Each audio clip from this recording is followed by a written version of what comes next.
Hola Facebook, ici Valérie à une heure totalement inhabituelle. Et alors?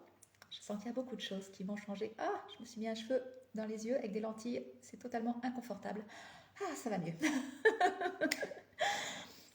Beaucoup de choses qui vont changer actuellement. On est, pour moi, pour vous, pour le monde entier, hein, et tout le monde le sent. Ça nous presse, ça nous malaxe dans tous les sens. Et si c'est difficile pour toi actuellement, je t'invite, si tu le souhaites, à écouter ce que je vais partager. Je vais faire court parce que j'ai l'heure devant moi, j'ai rendez-vous dans 10 minutes. Actuellement, je le vois, je le vis moi-même, je le ressens, c'est difficile d'être entrepreneur. Et en même temps que je suis en train de te dire ça, je dis ah oui, mais c'est pas une réalité que j'ai envie d'acheter parce que dans mon corps, ça me dit que j'y crois pas. Je n'y crois pas que c'est difficile d'être entrepreneur là aujourd'hui en ce moment. Et pourtant, tout autour de moi, je vois des personnes qui ont l'habitude de vendre, de réussir. Il y a plein de choses qui s'écroulent. Et j'en fais partie. Il y a plein de choses qui, ça s'écroule. Il y a des choses qui fonctionnent, je n'y attendais pas. Et puis des choses qui ne fonctionnent pas ou qui fonctionnent difficilement. C'est très, très étonnant ce qui se passe. Et en même temps, ça n'a rien d'étonnant. Je regardais la météo astrale du moment, ce qui se passait en fait, les événements qui se passent dans le ciel pour ce mois d'octobre. Et demain, le 8 octobre, nous avons Pluton. Pluton qui va redevenir, c'est une planète qui va redevenir directe. Le 23 octobre, nous avons Saturne aussi qui redevient direct. Et puis le 30 octobre, nous avons Mars qui va rétrograder. Alors, à travers tout ce qu'on vit, à travers toute cette difficulté apparente, je me suis dit, mais qu'est-ce que c'est en train de me dire? Qu'est-ce que ça m'invite à faire et surtout à être? Déjà, je vais revenir sur Pluton. Pluton, c'est notre alchimiste intérieur. Donc Pluton n'a pas l'habitude de faire dans la dentelle. Ça fait mal où elle passe. En général, tu sais, j'avais l'image, je te préviens, c'est un peu gore, mais j'avais l'image, c'est sur ta peau, voilà, t'imagines, t'as un gros furoncle. Et bien, si Pluton passe par là, il va passer à côté, puis il va le presser, tu sais, pour que ça sorte, quoi, puis que voilà, il transforme justement ce pu en quelque chose d'autre, quoi. Transformer le plomb en or, c'est vraiment le travail de l'alchimiste. Et Pluton, c'est notre alchimiste intérieur. Donc oui, Pluton, il a fait un gros travail là parce qu'il a été rétrograde, donc ça veut dire qu'il est resté là dans ce secteur de notre vie. Je ne connais pas ton thème natal, mais moi je sais très bien sur quoi ça m'a fait travailler. Il a été là, il est resté, il était stationnaire et vraiment il a mis le doigt là où ça faisait mal. Où ça faisait mal. Il a pressé les furoncles pour que ça sorte, pour le transformer. Bon, c'est pas grave, quand on le voit, quand on le sait, un furoncle, là, tu sais, tu te dis, ben, je sais comment ma peau se renouvelle tous les jours. D'ailleurs, je suis en train de prendre mon petit super aliment. La peau, elle se renouvelle tous les jours. Et oui, je sais que ça va guérir. Et oui, je sais que ça va se transformer. Et oui, je sais que ma peau sera encore plus jolie qu'elle ne l'était parce que les cellules se dupliquent continuellement, qu'elles se dupliquent à l'identique. Mais si tous les jours, voilà, petit geste après petit geste, je vais leur apporter quelque chose de bon, quelque chose de sain, et bien ma cellule du jour va faire oh je me sens mieux, et puis elle va se dupliquer en oh je me sens mieux, et puis le lendemain je vais recommencer, je vais reprendre, et puis elle va se dupliquer en oh je me sens encore mieux qu'hier, et puis le lendemain c'est je rayonne et je vais dupliquer une cellule qui rayonne, etc., etc., etc. Dans nos business, dans tous les secteurs de notre vie, c'est exactement la même chose. Ça appuie, ça nous montre où ça fait mal, Pluton. Et Pluton qui redevient direct là, demain, bah, quelque part il est en train de nous faire passer le test là, pour dire est-ce que tu as bien compris finalement les leçons de la vie? Est-ce que tu as bien compris ce qui faisait mal pour toi, ce que tu devais transformer? Est-ce que tu as bien vu où était le plomb chez toi pour pouvoir le transformer en or? Voyons voir si tu as bien compris. C'est le grand test. Pluton redevient direct demain. C'est le grand test. Il est en train de nous montrer comment tu vis cet aspect de ta vie. Alors vas-y, je t'envoie quelques épreuves pour dire mais comment tu le vis? Très honnêtement, ce que je suis en train de vivre là actuellement, si je l'avais vécu 10 ans, 12 ans plus tôt. Euh, C'était contraction intense, panique à bord. J'aurais fait plus de choses pour dire ah mais je veux pas que ça fasse ça, mais c'est trop douloureux, mais non non je suis en contrôle, je suis en contrôle, je suis en contrôle. Et pas du tout, je suis en contrôle de rien du tout. Je suis en contrôle de rien. Par contre je peux être en maîtrise. En maîtrise de quoi de moi, de mes émotions, de mes ressentis, de ne pas choisir de croire ce que je vois, mais de croire à une autre réalité qui est en train de se jouer derrière. Aujourd'hui, c'est fou parce que ce que je vis, qui me ramène quelques années en arrière sur des difficultés que j'ai rencontrées quelques années en arrière, eh bien, je m'observe et je me dis, waouh, quel calme finalement je ressens en moi. Alors, ça oscille, hein. C'est ah, j'ai peur, ah, c'est inconfortable, ah, j'aime pas ça, et oui, mais en fait, je peux le traverser. Et là où avant, je serais tombée dans une frénésie d'action pour dire mais je contrôle et ça va aller dans le sens où je veux, et bien là je me rends compte que j'en fais de moins en moins. Par contre, je m'applique à être de plus en plus qui je suis. C'est totalement inconfortable. C'est totalement inconfortable parce que je me dis mais finalement qu'est-ce qu'il y a derrière? Qu'est-ce qu'il y a derrière? Je partageais à des amis ce matin, je dis c'est vrai que j'en fais moins. En tout cas, ce que je fais, je le fais parce que c'est moi. Je le fais parce que ça me fait plaisir. Et dans ces actions que je pose du quotidien qui me nourrissent et puis qui prennent soin justement de garder cette vibration élevée, en fait, c'est là que j'ai des idées. Ah, je vais faire ça. Ah, je vais leur proposer ça. Ah, puis finalement, on va le faire comme ça.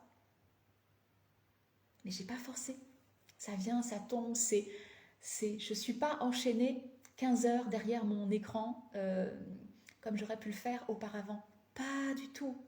Et les choses se construisent dans la simplicité, avec fluidité et, comme dirait mon amie Béatrice Gomez, en mode slow, slowlyment. Mais ça me laisse le temps d'observer ce qui se passe. Alors c'est vrai que Pluton là est en train de nous dire, ben voilà, le grand test, est-ce que tu as compris les leçons de la vie? Alors j'ai certainement encore plein de choses à comprendre, mais là je réalise que oui, il y a un certain nombre de choses que j'ai vraiment compris euh, et qui me montrent de quelle façon je peux manifester une réalité qui me convient. Évidemment que c'est inconfortable parce que si on se dit mais qu'est-ce qu'il y a derrière, ça veut dire que c'est en train de nous faire recalibrer notre vision. Et ça fait quelques jours, là, quelques semaines que je suis en train de repenser à la mienne. Alors oui, il y a des éléments qui sont là, qui sont récurrents, qui perdurent parce que c'est important pour moi. Mais le fait de recalibrer les choses, ça me fait même repenser, revoir jusqu'à mon lieu de vie. Je ne te parle pas juste de déménager les pièces, hein, juste de dire, bon allez, je vais changer la fonction des pièces, on va tout déménager et on recommence à zéro. Non, non, je te parle vraiment de mon lieu de vie, de l'endroit où je vis, en France. Donc oui, ça fait bouger beaucoup de choses. Et cet élément qui bouge en fait bouger d'autres. Et en fait, je réalise que en retravaillant cette vision, ça m'invite, en tout cas Pluton, là, qui me fait passer ce grand test, est en train de me dire, mais c'est quoi l'essentiel pour toi? Est-ce que ça, tu le fais pourquoi? Parce que tu es en train de modéliser un modèle que tu vois de plus en plus et qui semble être tellement, c'est tellement brillant, c'est tellement attrayant, mais toi, qu'est-ce que tu veux toi vraiment? Personnellement, je vais te dire, moi, j'ai pas envie d'être millionnaire. Évidemment, si ça vient, c'est génial parce que c'est de l'argent qui permettra de faire d'autres choses, mais au-delà de moi, quoi. Mais c'est pas un but en soi pour moi. Moi, qu'est-ce que j'ai envie? J'ai envie de vivre dans quelque chose, dans un environnement qui va être beau, chaleureux, plus que beau, élégant, somptueux. J'ai envie d'avoir la proximité de la nature pour aller glaner, pour pouvoir vivre au rythme des saisons. Et chez moi, dans mon intériorité, au rythme des lunaisons.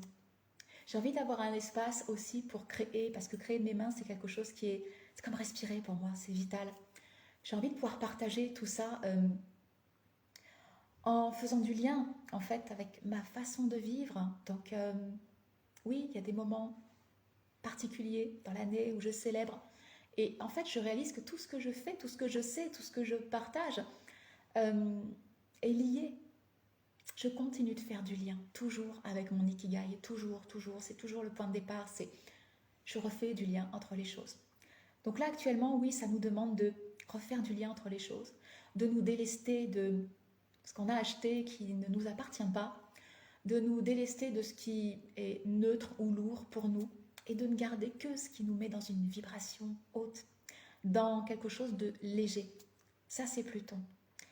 Et la beauté des choses, je trouve, enfin, moi je suis toujours émerveillée de ce qui se passe dans le ciel astral parce que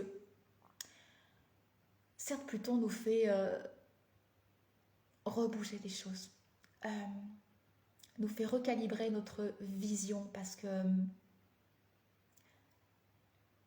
que ce plomb, on est en train de l'extraire, de le sortir, on l'a peut-être déjà transformé en or justement, tant mieux, tant mieux.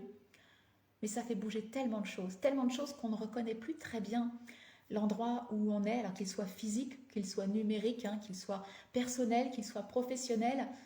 Et en bougeant les choses, en laissant tomber certaines choses, on dit bon, ben, c'est comme un ordinateur. Tu sais, quand un ordinateur, quand tu l'as beaucoup utilisé, que tu as beaucoup créé, ben, au bout d'un moment, il rame, quoi. Et il y a des petits logiciels justement qui permettent d'enlever les fichiers obsolètes, les fichiers temporaires. Et en fait, on le voit, il y a des logiciels qui permettent de voir tout ce que ça élimine. Et en fait, dans ton ordinateur, ça fait... ben, il y a des choses qui restent, puis il y a des trous, quoi. Mais ces trous, ça fait qu'ils ne fonctionnent pas encore très très bien. Ben, en fait, c'est ce qu'on fait, nous, actuellement, dans nos vies. Il y a des choses qu'on laisse tomber, ça crée des trous. Mais du coup, ça ne fonctionne pas très très bien encore.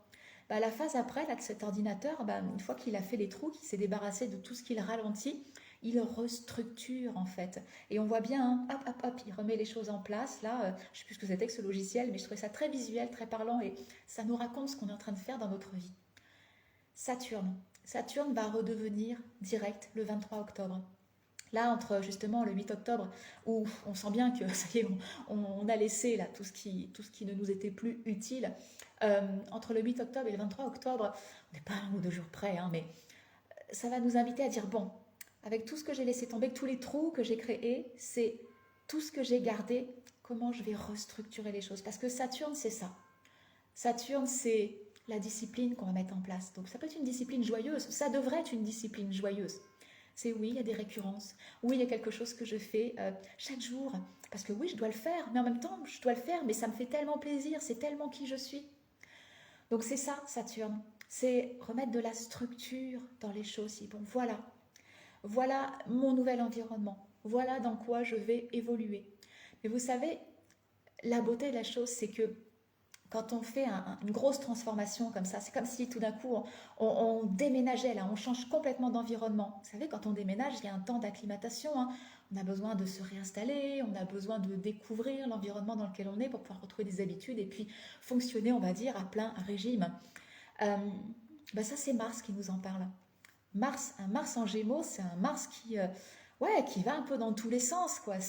On sent bien, hein, il nous a un peu fatigués, quoi. Cette envie de faire plein de choses, dispersion. Ouais, il est fougueux, le Mars en Gémeaux, il est curieux et c'est pas un électron libre là, au moment où on va plonger dans l'automne et, euh, et où j'ai vu passer un message, j'ai perdu le fil du coup. Au moment où on va plonger dans l'automne et que ça nous demande de ralentir. Bien là, la beauté de la chose, c'est qu'une fois que Pluton voilà, redevient direct, donc il va repoursuivre sa marche et il va quelque part dire bon, c'est bon, sur ça tu as bien travaillé, allez, on va continuer d'œuvrer sur d'autres choses, mais on va déjà remettre les choses en place avec tout ce que tu as transformé. Hein. On a Saturne qui permet de redonner voilà, de la structure, de recréer une nouvelle discipline. Et puis on a Mars, oh merci, Mars en Gémeaux qui devient rétrograde là le 30 octobre. Donc ce Mars rétrograde, bah, finalement, c'est oui notre potentiel d'action, et ben oui, il va se mettre un peu au ralenti, quoi, pour dire bon, attends. Et en Gémeaux, ça pourrait donner quoi bah, dans ce nouvel environnement que j'ai créé, dans cette nouvelle structure que je mets en place, c'est je suis toujours curieux, donc tiens, je vais tester ça. Ah tiens, oui, ça marche.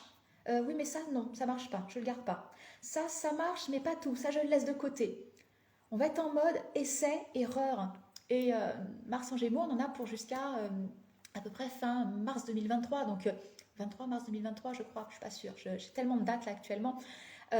Mais on va avoir tout ce temps jusqu'au printemps justement pour trouver en fait notre mode d'action dans ce nouvel environnement, qu'il soit physique ou numérique qu'on a créé. Donc vraiment ce message, j'avais envie de partager c'était pour vous dire, ben ouais, ça peut sembler dur. Euh, mais la réalité n'est pas forcément ce que l'on voit. Coucou ma belle Flo, t'es en plein dedans Stéphanie, ouais, t'écouteras en replay, génial. Donc la réalité n'est pas forcément ce que l'on voit. Il y a une autre réalité, vous voyez, qui se joue derrière. Et vivre en conscience, c'est ça, c'est pouvoir faire cette lecture, je dirais, du ciel au niveau collectif, mais après à titre personnel, dans son thème astral, pensant que c'est précieux, parce que je peux vous assurer qu'il y a de quoi tomber fou, de dire mais tout d'un coup, mais pourquoi ça fonctionnait avant ce que je faisais et ça fonctionne plus, pourquoi Eh bien parce que tout ce que je viens de vous expliquer, tout ça. Alors vous voyez tout ça, tout ce cheminement en conscience, c'est ce qu'on va faire ensemble dans l'école de la magie. Évidemment que je vais vous faire lecture voilà, de ce climat astral qui, vous voyez, peut être tellement rassurant, tellement aidant, où on va se dire, ah, c'est le chemin, c'est le process, et la réalité n'est pas telle que je suis en train de la voir. Il y a autre chose. Oui, c'est en train de s'effondrer, mais c'est en train de s'effondrer parce qu'il y a quelque chose qui demande à émerger. Je vais le chercher, je demande à le recevoir. Je demande à le recevoir, je demande à le percevoir. Tout ça, c'est ce qu'on va vivre dans l'école de la magie. Jusqu'au 9 octobre, je vous fais un tarif vraiment de pré-lancement. Et j'ai demandé justement ce que je pouvais faire pour que ce soit à la fois juste pour moi et à la fois juste pour vous, pour qu'on puisse vivre cette belle aventure, ce beau chemin de conscience ensemble. Et surveillez mes stories aujourd'hui, cet après-midi. Surveillez la Gazette des Sorcières si vous êtes abonné. Je vais vous faire une proposition. Et elle est juste pour moi. J'ai senti qu'elle était juste pour vous, j'ai senti qu'elle était juste pour le monde, pour l'humanité. Donc on y va. Et c'est comme ça qu'il faut avancer actuellement. Je vous embrasse très très fort. Confiance, courage. Et on y va. Parce que c'est beau ce qu'il y a derrière, ce qui est juste là. Juste là. C'est magnifique.